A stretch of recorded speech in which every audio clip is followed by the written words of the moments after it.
Puji Tuhan. Shalom. Firman Tuhan buat kita hari ini dengan tema penampian sedang terjadi. Kita akan lihat firman Tuhan dari Injil Matius pasalnya yang ketiga, ayatnya yang ke-12. Alat penampi sudah di tangannya.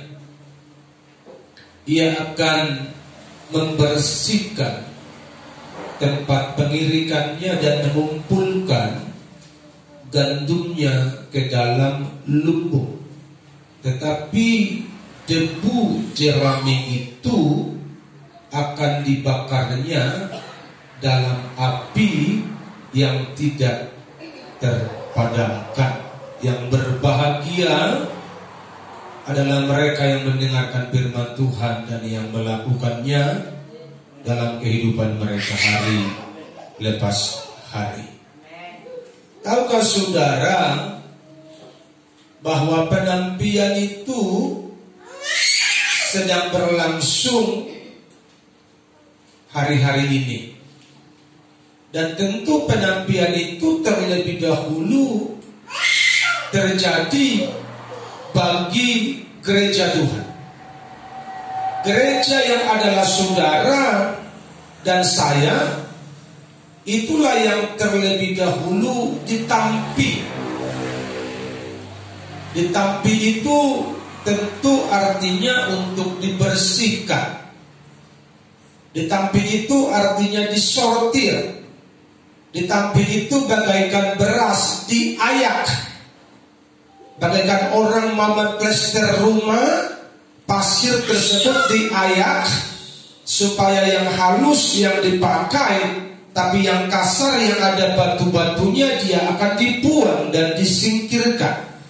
Itu secara sederhana fungsi dan tujuan dari penampian tersebut. Maknanya kepada gereja hari ini, mengapa perlu ditampi? Apa gunanya ditampi? Supaya kita memahami kebenaran ini. Inilah alasan yang pertama, mengapa ditampi, untuk membersihkan. Dikatakan dalam firman Tuhan yang baru kita baca, untuk membersihkan tempat pengirikannya. Tempat pengirikan itu adalah gereja Tuhan. Dan gereja itulah yang ditampi supaya gerejanya menjadi bersih, bukan gereja abal-abal. Amin. Yang setuju katakan amin. Amin. Gerejanya ditampi, dibersihkan supaya gerejanya menjadi kudus, bukan gereja yang duniawi. Gereja ditampi, gereja dibersihkan supaya gereja menjadi mempelai Tuhan yang layak, bukan gereja yang kanak-kanak rohani dan gereja yang suam-suam buku. Haleluya. Jadi tentu yang namanya pembersihan itu akan ada hal-hal buruk yang dibuang. Akan ada hal-hal yang tidak perlu, yang tidak dibutuhkan, yang digeser dari tempatnya. Jadi dengar baik-baik umat Tuhan hari ini, gereja Tuhan, umat Tuhan yang tidak siap dibersihkan, mereka akan terbuang dengan sendirinya.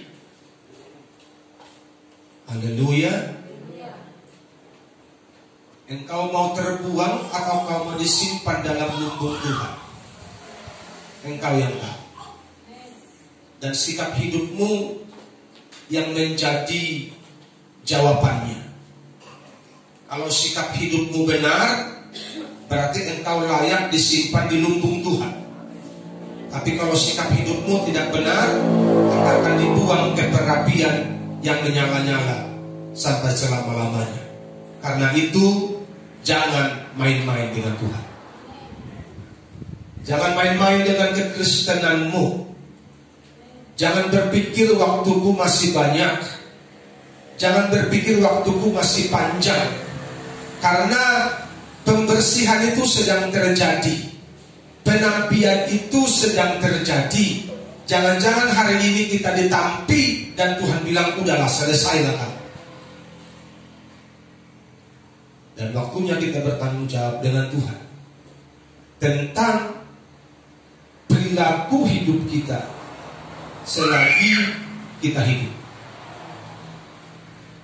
Pengiringanmu kepada Tuhan, pengiringan itu day by day, adalah proses penampian. Jadi hari-hari yang kita lalui ini adalah proses penampian Tuhan dalam hidup kita. Makanya walaupun engkau dipajak di luar sana di tempat kerjamu, engkau tidak boleh sembarangan. Jangan amin. Haleluya. Di mana pun engkau berada, kalau engkau anak Tuhan, perilakumu harus tetap anak Tuhan. Karena proses penampian itu terjadi setiap hari. Haleluya. Bukan setiap hari Minggu terjadi penampian itu terjadi setiap hari. Kalau kelakuanmu menyimpang dari firman Tuhan, berarti ketika penampian itu terjadi, lebih banyak batu-batunya daripada yang asli untuk disimpan ke lumbung. Kenapa lebih banyak batu-batunya, lebih banyak kotorannya? Karena perilakumu buruk, tidak sesuai dengan firman Tuhan. Haleluya. Jadi mengerti hari ini bahwa kehidupan yang kita jalani ini merupakan sebuah penampian dari Tuhan bagi saudara dan saya, bagi gerejanya secara umum. Makanya jika kita tidak sungguh-sungguh, kita akan dibuang. Jika engkau tidak sungguh-sungguh, engkau akan dibuang. Siapapun engkau, mau engkau jemaat, engkau pengerja, engkau majelis, engkau sintua, engkau pendeta sekalipun, kalau hidupmu tidak sungguh-sungguh, engkau akan dibuang. Haleluya. Karena Tuhan tidak memandang rupa, dan standarnya Tuhan sama kepada gerejanya, bahwa orang yang melakukan kehendak Tuhanlah yang sampai ke rumah Bapa. Karena itu penampian yang sedang terjadi ini harus disadari oleh setiap kita, oleh gereja Tuhan, sehingga dimanapun engkau pergi, dimanapun engkau melangkah, di dunia kerjamu, di rumah tanggamu, di pergaulanmu, engkau tidak mau menyimpang lagi dari kebenaran Tuhan. Haleluya. Tuhan bilang sama Simon di hari-hari terakhir sebelum Tuhan ditangkap. Lukas pasal 22 ayat 31. Yesus bilang sama Simon, Simon, Simon, lihat, iblis telah menuntut. Untuk apa? Untuk menampi kamu seperti gandum. Dan firman Tuhan itu kepada saudara dan kepada saya hari ini. Haleluya. Iblis di luar sana sedang menuntut engkau untuk diayak hidupmu, bila perlu dihancurkan hidupmu. Makanya kalau engkau jauh dari Tuhan, engkau pasti jatuh. Kalau engkau jauh dari Tuhan, engkau pasti menjadi mangsa setan. Haleluya. Karena iblis dengan tipu dayanya, dengan segala siasatnya, dia akan memperdaya hatimu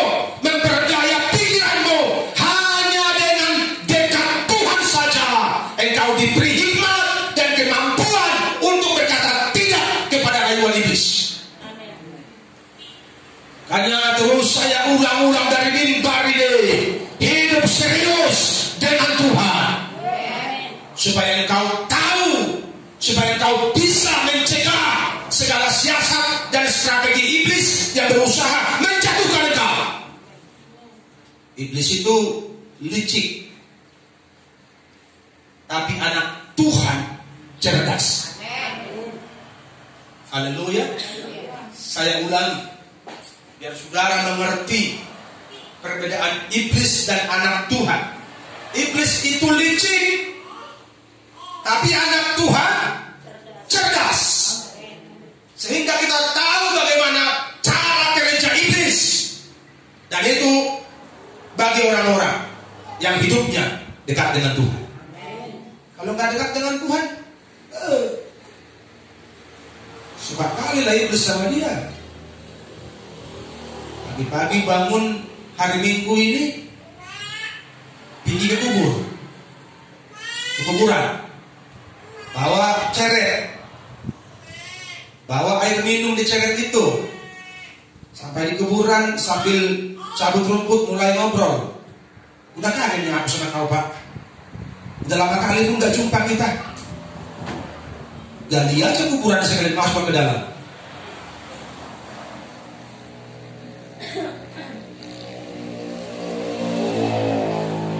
Bukannya siapkan hati mau cari Tuhan. Ini pagi-pagi. Malah di kampung kami dulu tradisi. Ini tradisi gereja lama. Itu saya tidak tahu sekarang masih berlaku dari tradisi ini. Saya sudah lama sekali meninggalkan kampung. Malam minggu itu lampu listrik dipasang di kuburan. Karena di kampung kami itu tidak ada kuburan pribadi, tidak ada. Di kampung kami itu yang ada kuburan umum. Jadi kampung kami tidak boleh kalau mati orang sembarangan mengubur walaupun tanah meluas, nggak dikasih, tidak boleh. Jadi kampung kami itu soal kubur mengubur orang tertib, nggak tahu sekarang. Kalau dulu tertib, dilarang sama kepala desa. Karena kebetulan kepala desanya orang karismatik. Tidak boleh, karena itu akan menakut-nakuti anak kecil kalau kau kubur mayat di sembarangan, katanya begitu. Jadi anak-anak kampung kami itu biar malam-malam itu main petak umpet itu ke belakang rumah segala macam itu nggak takut, karena nggak ada kuburan di sana. Jadi jangan kami orang kerasukan, kesambet, jangan itu. Jadi di kuburan umum ini tahu saudara malam minggu sudah dipasang lampu listrik di setiap kuburan. Tentu kuburan yang segereja dengan mereka. Kalau kuburan orang-orang karismatik tidak perlu dikasih lampu karena mereka sudah terang terus itu. Pagi-pagi subuh rame-rame datang ke kuburan. Di kuburan bikin kebaktian. Yang pimpin tentu pemimpin jemaatnya. Mari nyanyi di kuburan itu. Entah apa tujuannya, dia yang tahu dengan Tuhan itu. Kenapa orang bisa melakukan seperti itu? Kalau orang tidak mengerti, dia akan bilang, kan itu kan baik, Pak, rohani. Kebaktian kok di kuburan. Maka ada tempat lain buat kebaktian. Di lapangan kayak sekalian gitu kan, KKR. Tetapi paradigma kita akan menjadi keliru kalau kita jauh dari Tuhan.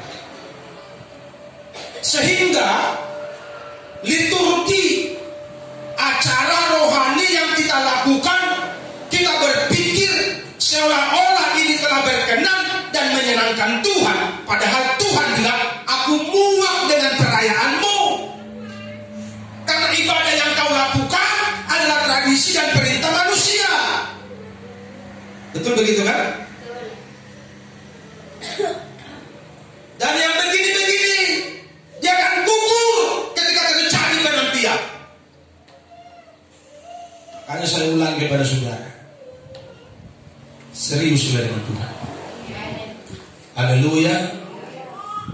Mari kita sadari akan proses Tuhan yang sedang terjadi atas hidup kita masing-masing. Sadari proses itu. Kalau engkau lagi mengalami kesulitan, jangan bersungut-sungut. Nikmati karena itu proses. Haleluya. Kalau engkau kurang kondusif keadaanmu, ekonomimu kurang baik, tak perlu engkau merepek, karena engkau sedang mengalami sebuah penampian dan Tuhan ngomong samamu. Mungkin engkau tidak dengar karena engkau tidak terbiasa, engkau hanya dengar sinetron di TV. Tuhan bilang begini, tes dulu hatimu. Kalau nggak ada uangmu, kau tetap cinta gak sama aku? Saudara pernah gak dengar suara itu? Haleluya. Tuhan bilang begini, tes dulu hatimu. Kalau engkau gagal panen, kau ngambek atau kau makin cinta sama aku? Penampian sedang terjadi. Haleluya. Kalau kita jingkrak-jingkrak seorang, haleluya, lagi banyak uang, orang gila pun bisa, orang dunia pun bisa. Bedanya anak Tuhan di mana? Susah senang, tetap cinta Tuhan. Disitulah terlihat mutu rohanimu sebagai gereja Tuhan. Kenapa tidak gereja ini banyak masalahku? Engkau sudah mati selagi hidup. Dengar baik-baik. Dari mana kau punya kekuatan untuk kau jauh dari Tuhan? Dari dukun. Cuma dua sumber kuat, Tuhan atau setan. Kan begitu? Cuma dua. Jadi kalau kau tidak cari Tuhan, kekuatan dari mana? Haleluya. Kenapa tidak kebaktian? Banyak kali masalahku. Nantilah kalau sudah selesai. Sampai mati kau tak pernah selesai masalahmu. Sadari itu. Haleluya. Sampai mati dan habis masalah. Lambal gagelengmu makin besar, anakmu makin banyak masalahmu. Kadang-kadang lebih enak tidak punya anak. Dia tahu kalian. Kita punya anak kan berdua seperti ini. Jalan-jalan yuk, makan di warung gampang kan? Kalau udah banyak anak susah makan di warung karena mahal. Sekali makan banyak. Kalau berdua murah. Makanya jangan bikin anak banyak. Capek kau.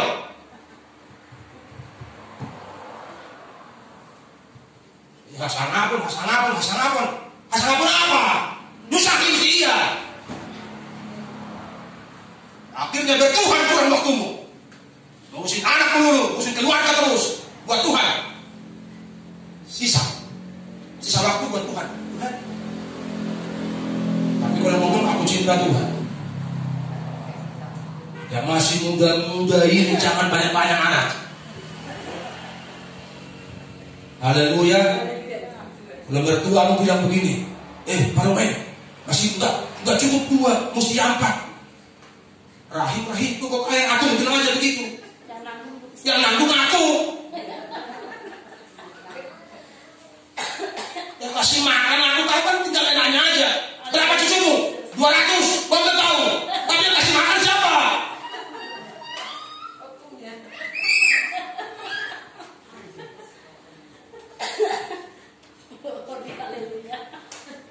Anak Tuhan cerdas. Haleluya. Supaya kita ngerti mengelola hidup kita supaya Tuhan tetap yang terutama.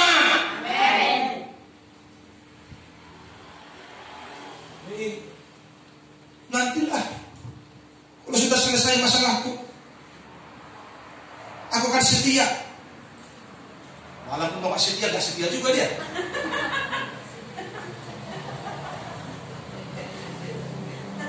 Tapi tentu bukan salah Tuhan kan? Salah pengalaman ya itu kan, bukan salah Tuhan kan? Bukan salah nama, salah perilaku itu. Nama itu bagus sekali. Kurang dikasih hati. Kenapa pikirannya masih muda yang aku? Nantilah kalau sudah tua, kalau sampai tua kamu, Haleluya. Sampai itu dari kampung kami ada yang mati masih muda kali, mungkin seumuran istri saya ada yang udah mati. Hari ini dikubur 40-an tahun.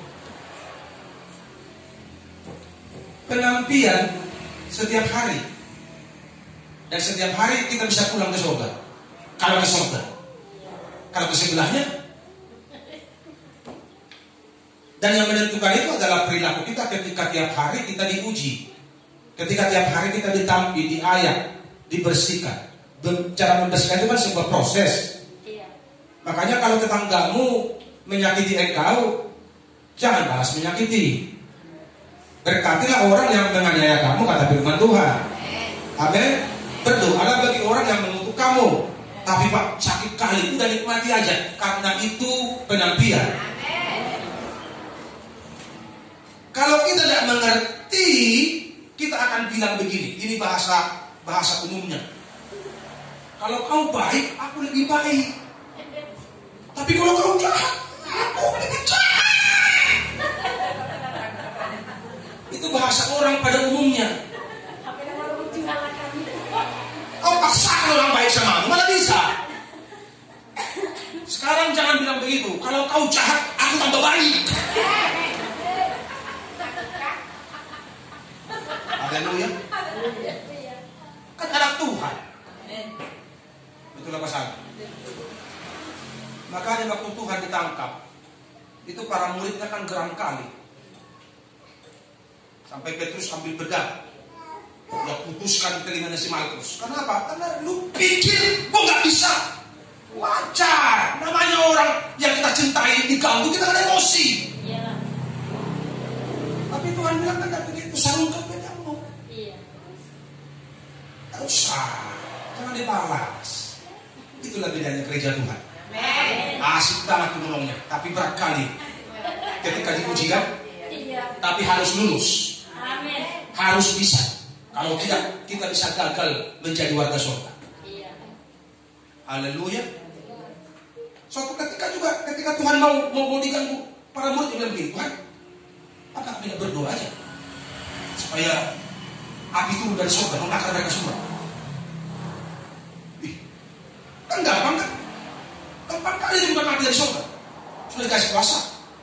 Tapi Tuhan bilang, jangan. Tidak boleh. Tahan. Karena ini misi penyelamatan. Jadi engkau pun sedang menjalani misi penyelamatan dirimu supaya kau sampai ke surga. Makanya kalau disakiti, balaslah memberkati. Amin. Haleluya. Kalau mertuamu marah-marah, jangan ikut marah-marah lah. Ya, nyanyi aja. Haleluya. Kalau mertua marah-marah, menyanyi aja. Gampang bicaranya. Saya sudah pernah alami sakit sekarang. Tapi yang saya alami tidak sebanding yang saudara alami. Dan saya sudah lulus. Amin. Haleluya. Waktu saya alami itu, hati saya sampai terluka. Manusia lama saya sampai timbul. Saya sampai pernah berkata begini. Sampai mati kita ngomongi kan. Kalau bahasa Batak bilang sampai merdu di tanurah. Tapi ketika aku menyembah Tuhan, ada ganjalan di hatiku. Ini enggak beres. Jangan sampai saya pernah berdebat di dalam roh dengan Tuhan. Karena saking perihnya yang kurasakan. Saya sampai berdebat sama Tuhan. Kalau disuruh pilih mengampuni masuk surga atau tidak mengampuni masuk neraka, saya sampai pernah hampir pilih tidak mengampuni walaupun masuk neraka. Kalau saya bayangkan sakit-sakitnya, sampai saya pernah mau pilih Tuhan, saya pilih masuk neraka. Saya mulai bergumul lagi, tapi kalau saya masuk neraka, kok hamba Tuhan? Kok hamba Tuhan masuk neraka? Ya penjahat, kasih kalian. Kan begitu. Tahu saudara, tiap hari perang di sini terus. Makanya waktu itu badan saya kurus. Aduh, nggak jelas deh. Kalau saudara jumpa saya 10 tahun lalu, nggak jelas lagi itu. Saya harus pindah dengan rumah yang 5 meter. Opung Rahel pernah ke rumah itu kan? Yang kecil kali itu. Aduh, bukan perih lagi. Sakitnya hati ini. Gitu waktu itu, tidak tertahankan. Tapi ikut Tuhan. Haleluya. Perang terus. Kenapa? Karena penampian. Proses. Haleluya. Haleluya. Sehingga saya harus melepaskan pengampunan. Saya tidak mau masuk neraka Tuhan. Tuhan tinggal ampuni kok. Ayo ngomong, berdamai dong. Ngomong sana, ngomong sana. Ngomong. Wih, berat memulai. Caranya tahu saudara, tahun baru suruh anak kirim kue. Nggak dimakan kue, nggak tahu saudara. Masakan enak, suruh anak ngantarin masakan enak, dibuang masakannya, nggak tahu saudara. Kalau saudara begitu, mungkin kembali kekal. Yang dihancurkan kita, tapi orang yang bertingkah begitu. Harusnya minta maaf dia, bukan kita. Tapi itulah anak Tuhan. Memang kalau waktu mengalami ini, tidak bisa begini, tidak bisa. Karena saya sudah lulus mengampuni orang yang bersalah, maka saya bisa bicara sama saudara. Jadi kalau ada orang bersalah samamu, udah lepaskan pengampunan. Nanti sejahteramu hilang, tidak bisa doa kau. Ya, tidak bisa doa. Tapi aku Pak lancar-lancar aja. Itu lancar lip service, orang di bibirnya, hanya di bibir itu. Tapi Tuhan tidak suka dengan doamu. Tuhan tidak suka dengan penyembahanmu. Kalau sesuatu masih kau simpan di sana. Haleluya. Semua harus dilepaskan supaya Tuhan berkenan. Amin. Itulah penampian itu. Itulah penampian. Makanya kalau Alkitab tidak ditampar pipi kiri. Aduh, haleluya. Jadi tolong dibentuk lagi. Emang gampang. Ditampar pipi kiri, kasih pipi kanan. Enggak gampang buat kita, tapi Tuhan sudah pernah mengalaminya. Tahu saudara ketika Tuhan diludahi? Iya. Katanya kau anak Allah, anak Tuhan. Mana kau? Buktinya kau telanjangin. Kau tidak berkuasa. Tidak bisa kau tolong dirimu. Dana saja. Datang saja. Datang lain. Makanya kitab Yesaya 53 bilang itu rupanya bukan rupa manusia lagi, saking hancurnya. Iya. Tidak tahu sudah. Saking hancur ilmunya. Itu ada macam sentimen kan? Namanya orang sentimen. Dan ada satu kamu hapus. Kamu hapus. Kalau 100 orang aja tuncangnya apa nggak hancur? Sampai si buruk itu diludahi. Tapi dia nggak melawan. Ku mau sepertimu Yesus, disempurnakan selalu.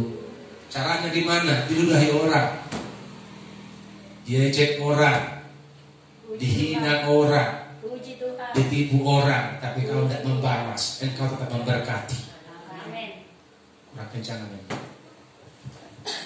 Jangan-jangan jemaat ini banyak sakit hati. Siapa yang sakit hati kata? Gak ada lah yang ngaku kan begitu. Yang sakit hati sama suami angkat tangan. Apalagi itu Pak, malu Pak, malu. Tapi sakit kali hati itu Pak.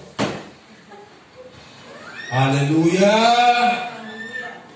Semua itu proses penampian samamu untuk mengetahui seperti apa hasil pengiringanmu kepada Tuhan selama ini. Berikutnya, mengapa ditampil? Untuk memisahkan. Alat penampil sudah di tangannya yang akan membersihkan tempat pengiringannya dan mengumpulkan gandumnya ke dalam lumbung. Tetapi debu jerami itu diapain? Dibakarnya dalam api yang tidak terpadamkan. Jadi mengapa ditampi? Untuk memisahkan gandum dan jerami. Terkhusus bagi kita yang tinggal di sini, tentu kita tahu karena kita petani. Kalau kita pun tidak petani, di sekeliling kita masih banyak sawah. Tahu saudara, kalau sekarang kan pakai komben. Kalau zaman dulu nggak pakai komben, itu dibuat apa? Dibuat menara kecil. Dibuat menara kecil, sopo-sopo, entah 2 atau 3 meter. Jadi padi itu diangkat ke atas. Itu dibutuhkan angin. Begitu ada angin, padi jadi jatuh ke atas. Maka yang berisi itu dia akan jatuh di bawah. Tetapi jerami itu, apa namanya, padi yang kosong itu, dia akan terbang di bawah angin tersebut. Pertanyaannya, engkau orang percaya hari ini berisi atau tidak? Haleluya. Yang tidak berisi ini bisa tiap hari angkat tangan puji Tuhan? Bisa. Yang tidak berisi ini bisa berdoa buat orang sakit? Bisa. Yang tidak berisi ini bisa bangun gereja? Bisa. Apapun bisa dibuat yang tidak berisi, tapi ujungnya mereka akan dibakar. Engkau tidak pilih hari ini. Mau bermutu, mau berisi, atau kau mau jadi sekedar debu jerami yang tidak berguna pada akhirnya. Tapi sekarang engkau merasa berguna di kerajaan Tuhan. Ayat 10. Kapak sudah tersedia pada akar pohon. Dari Matius pasal 3 tadi. Dan setiap pohon yang tidak menghasilkan buah yang baik pasti ditebang dan dibuang ke dalam api. Kapak sudah tersedia di mana? Pada akar pohon. Artinya ini tinggal sedikit waktu lagi. Katakan amin. Gak lama-lama lagi. Kapak tidak tersedia di material, di toko enggak. Kapaknya udah ditaruh di akar pohon itu. Tinggal diangkat kapaknya di depan pohonnya yang tidak berbuah. Haleluya. Jadi dipisahkan nih. Kristen yang asli sama yang palsu dipisahkan ini. Lewat apa? Lewat proses penampian. Proses penampian itu tadi sudah kasih tahu sama saudara. Masalah. Proses penampian itu persoalan. Proses penampian itu pergumulan. Proses penampian itu sakit penyakit. Itu semua diizinkan Tuhan untuk menjadi proses penampian buat saudara. Dan di situ akan terlihat engkau berisi atau tidak. Haleluya. Rohanimu bermutu atau tidak?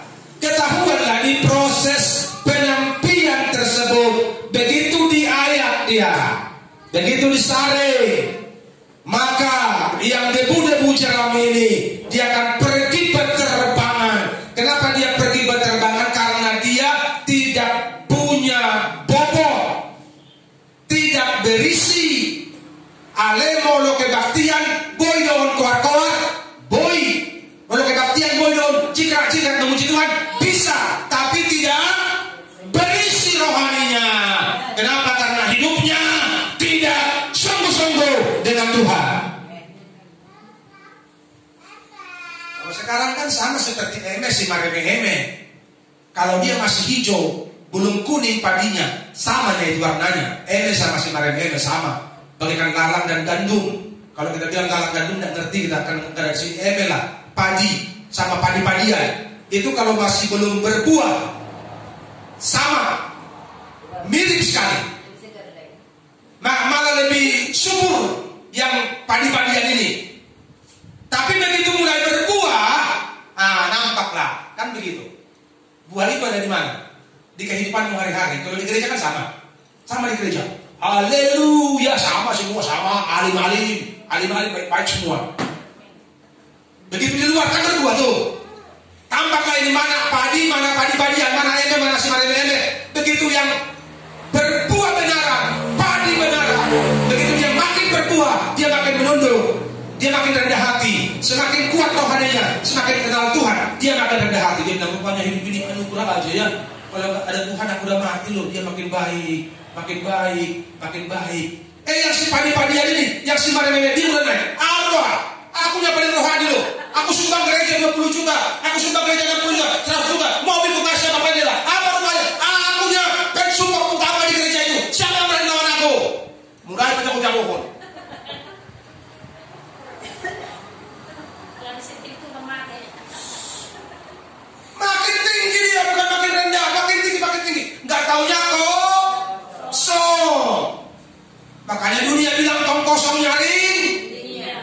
Artinya, makanya berisilah.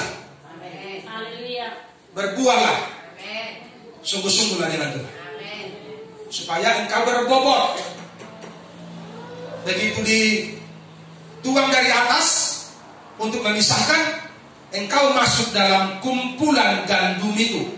Kumpulan yang berisi, bukan kumpulan jerami yang ujungnya mereka akan dibakar. Capek kali kita ikut Tuhan kalau toh masuk neraka. Haleluya. Meskipun saya susah menderita dalam dunia, saya mau iring Yesus sampai selama-lamanya. Katakan amin.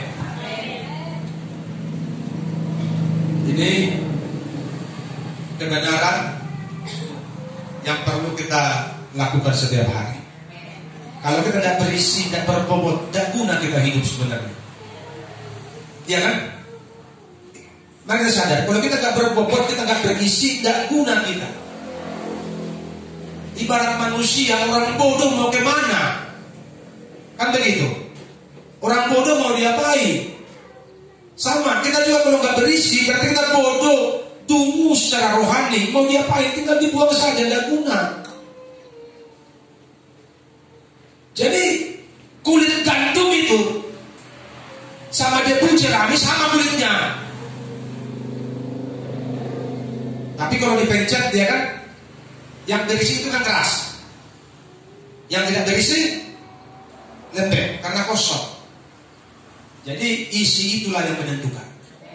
Jadi kalau rohani lu nggak berisi, sia-sia kita mengiring Tuhan. Artinya, jika hidup kekristenanmu tidak berbobot, tidak berisi, engkau akan dibakar. Karena itu seriuslah ikut Tuhan. Amin.